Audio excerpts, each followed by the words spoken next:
జయశంకర్ భూపాలపల్లి జిల్లా కేంద్రంలోని అంబేద్కర్ స్టేడియంలో ఏబీవీపీ ఆధ్వర్యంలో 3 రోజుల పాటు క్రీడలు నిర్వహించారు.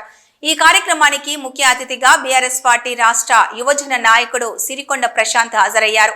అనంతరం వారి చేతుల మీదుగా గెలుపొందిన క్రీడాకారులకు బహుమతులు ప్రదానం చేశారు. ఈ సందర్భంగా మాట్లాడుతూ భూపాలపల్లి నియోజకవర్గంలో సిరికొండ మధుసూదనాచారి గెలిచిన తర్వాత నియోజకవర్గం అనేక రకాలుగా అభివృద్ధి చెందినట్లు తెలిపారు.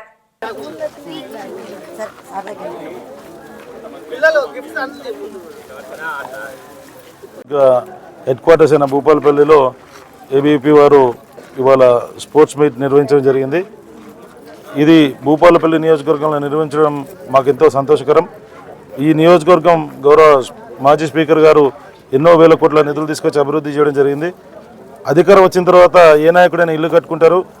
మాజీ స్పీకర్ గారు మాత్రం భూపాలపల్లి నియోజకవర్గాన్ని జిల్లా చేసి ఈ జిల్లానే మా ఇల్లుగా తీర్చిదిద్దడం జరిగింది. కాబట్టి ఈ జిల్లాలో ఎవరు ముందుకొచ్చి ఎలాంటి ప్రాతిపదికన తీసుకొచ్చినా అది రాజకీయాలకి రాగద్వేషాలకు అతీతంగా తప్పకుండా సిరికొండ మధుసూదనాచారి గారు కావచ్చు, వారి అబ్బాయి అయిన నేను కావచ్చు ముందుంటాం.